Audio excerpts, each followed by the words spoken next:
ये है news reporter network. आप देख रहे हैं न्यूज रिपोर्टर लाइव, सोच आपकी, आवाज हमारी। नमस्कार, आप देख रहे हैं न्यूज रिपोर्टर नेटवर्क और मैं हूं आपके साथ रिया कुमारी। खबरों की शुरुआत करते हैं, लेकिन एक नजर हेडलाइंस पर।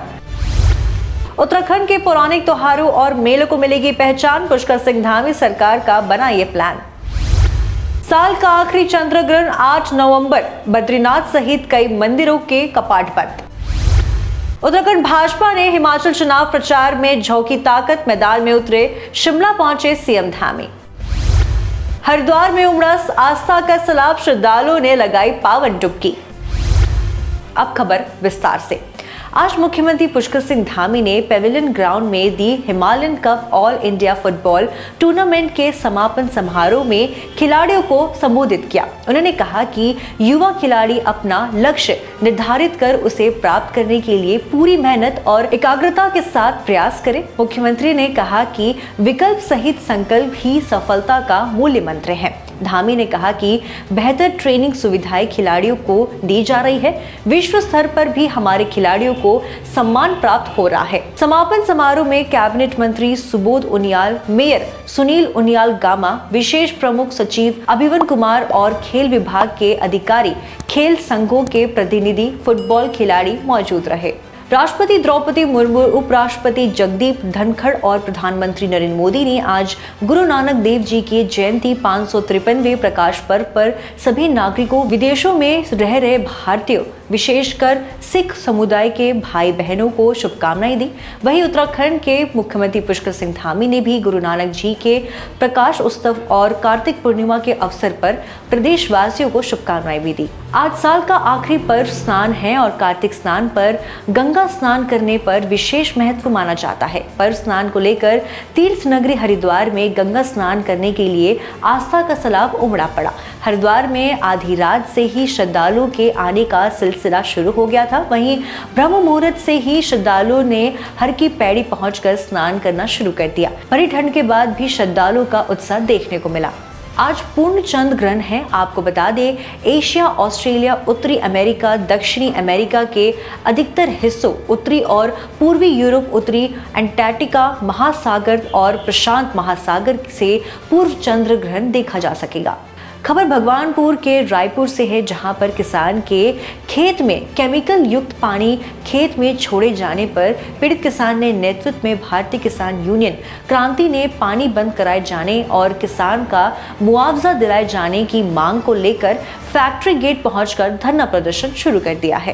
तो हमारे राष्ट्रीय अध्यक्ष ने बता दिया आपको और जिला अध्यक्ष ने बताया था। हमारा तो एक ऐलान है और ऐलान ये है, या फैक्ट्री थी नहीं जब भी किसान ही थे और रहेगी जब भी किसान। अगर किसी भी किसान का, किसी भी मजदूर का शोषण हो रहा तो किसान यूनियन क्रांति पीछे नहीं हटेगी, उसका डटकर विरोध करेगी और उसका जवाब समय समय पर देती रहेगी। जय जवान जय किसान। जी, हमारे एक किसान थे जिनका की कंपनी से बिन खेत आ रहा है। वो खेत पिछले 5 साल से इसने जो केमिकल का पानी निकाल के बंजर कर दिया, पूरे पेड़ सूख गए, फसल मर गई, जमीन बंजर हो गई। उस पर जैसे हमें सूचना मिली, हमने माननीय एसडीएम साहब को 7 दिन का ज्ञापन दिया था। यदि 7 दिन में उसकी मुआवजे के नुकसान की भरपाई ना हुई और ये पानी ना बंद हुआ तो हम 7वें दिन फैक्ट्री पे तालाबंदी कर देंगे। हमने अपने कार्यक्रम अनुसार तालाबंदी कर दी और हमारा कदम ये है, ये धरना जब तक ये हमारी मांगे नहीं मानी जाती अनिश्चितकालीन पूरा चलेगा। फैक्ट्री के ना कोई अंदर आ सकता, ना कोई बाहर जा सकता।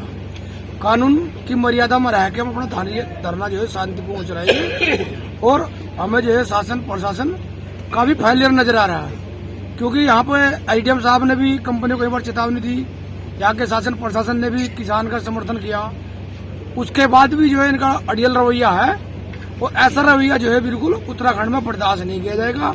और जितने भी इतने जो कंपनी के मालिक हैं उन मालिकों पे हम बिल्कुल भारतीय किसान यूनियन कार्रवाई करने के लिए बिल्कुल बाधित है। वाला 5 साल से एक किसान का उत्पीड़न कर रहा था। इसने केमिकल सारा उसके खेत में, कम से कम 20 लाख रुपए का उस किसान को 5 साल में नुकसान है। और ये उस किसान ने बेचारे ने शासन प्रशासन के भी चक्कर काट कर आज वो पूरी 1-1.5 साल तो भारतीय किसान यूनियन क्रांति के पदाधिकारियों से शिकायत कर रहा था कि जी मेरी किसी तरह से जान बचवाओ, मुझे इतना नुकसान हो गया।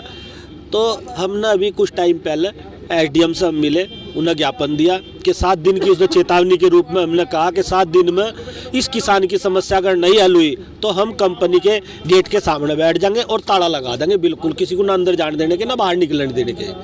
वही आज हमने अपनी चेतावनी के अनुसार आज भारतीय किसान यूनियन क्रांति के सभी कार्यकर्ता और पदाधिकारी आज फैक्ट्री पर सुबह से हैं।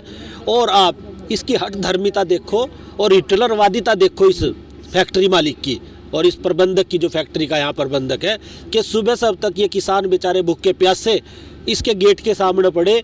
अब तक उस अत्याचारी और एक तरह से किसान का उत्पीड़न करने वाले इस व्यापारी ने मतलब किस तरह से इन किसानों की कोई सुध नहीं ली, रुध नहीं ली। और जिस तरह से वो यहाँ इनमें मजदूर बेचारे मर रहे, किसी का चोट भी लगी, उन्हें भी यहाँ के आसपास के मजदूरों ने हमें बताया कि किसी को उसने 1 रुपया नहीं दिया, चाहे किसी का हाथ कट गया, चाहे किसी का पैर कट गया। तो इसकी आदत पड़ गई इसे पूरी तरह से उत्पीड़न करने की। तो भारतीय किसान यूनियन क्रांति किसी भी कीमत पर यहाँ उत्पीड़न बर्दाश्त नहीं करेगी और इस फैक्ट्री को या तो ये होश में आ जा, इस किसान का जो नुकसान किया और वहाँ पर जो केमिकल इसके खेत में छोड़ रखा है वो बंद कर दे।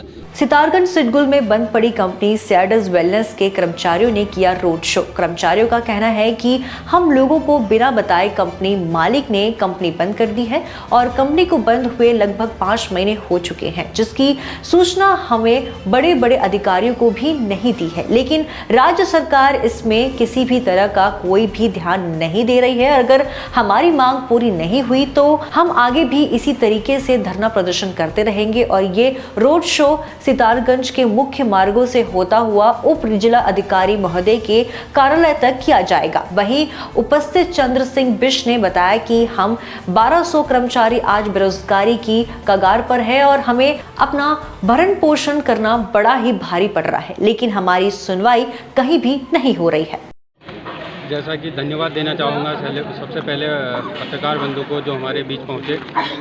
जैसा कि 17 तारीख की शाम को प्रबंधन द्वारा जेडएस वेलनेस सितारगंज सिडकुल में कारखाने को अवैध रूप से बंद कर दिया गया है, जिसमें 18 तारीख से 1200 मजदूर इस लड़ाई के लिए लड़ रहे हैं, जिसमें लगातार हाईकोर्ट के आदेश आने के बावजूद भी श्रम सचिव इस बंदी को अवैध घोषित नहीं कर रहे हैं, जिसका हम ज्ञापन आज एसडीएम साहब को देने जा रहे हैं। देखिए, मांग सबसे पहले ये है कि जो ये अवैध बंदी है ये अब पूरी तरीके से मतलब देखा जाए तो राज्य सरकार के हाथ में मामला आ चुका है। तो इसमें अभी तक जितने भी हाई कोर्ट ने ऑर्डर दिए, उसके बाद में श्रम सचिव ने फिर टाइम लिया, दोबारा से फिर उन्होंने टाइम लिया है। तो इस चीज़ को देखते हुए जबकि राज्य सरकार के हाथ में मसला है और ये 1-2 महीने के अंतर्गत हो जाना चाहिए था, आज 5 महीने कंप्लीट होने को जा रहे हैं। सारे मजदूर जो कि 100 बने हुए हैं 24 घंटे धरना दे रहे हैं खुली आसमान के नीचे। तो सबसे पहले तो ये इसको अवैध बंदी घोषित करी जाए राज्य सरकार द्वारा और कंपनी को सुचारू रूप से खोला जाए, जिससे कि जो 1200 लोग रोड पे आ गए, उनके परिवार जो रोड पे आए हैं, सबको रोजगार दिया जाए।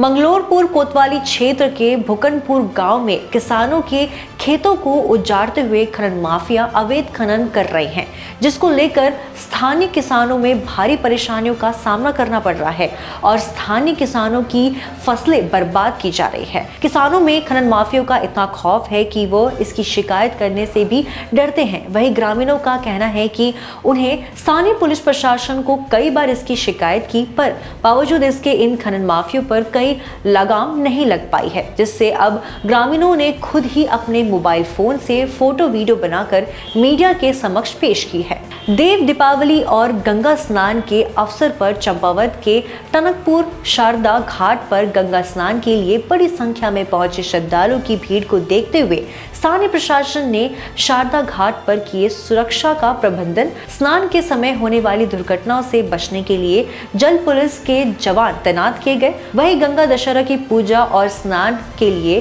पहुंच रहे श्रद्धालुओं ने आज लगने वाले चंद्रग्रहण के कारण भी दिख रहा है। यहाँ पे जो है हम हर साल आते हैं अधिकतर, क्योंकि यहाँ पे सबसे अच्छा मेला मुझे यहीं का लगता है। तो यहाँ आके आपको कैसा महसूस हो रहा है? मुझे यहाँ आके बहुत अच्छा फील हो रहा है, क्योंकि यहाँ पे फैसिलिटी कुछ ज़्यादा ही है, क्योंकि यहाँ पे सुविधा भी ज़्यादा मिल जाती है।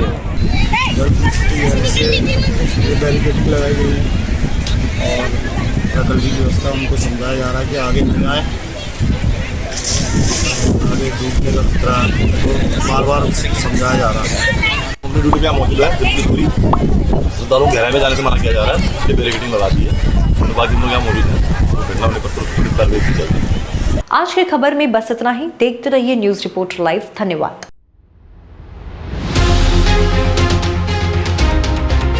ये है न्यूज रिपोर्टर नेटवर्क। आप देख रहे हैं न्यूज रिपोर्टर लाइव। सोच आपकी, आवाज हमारी।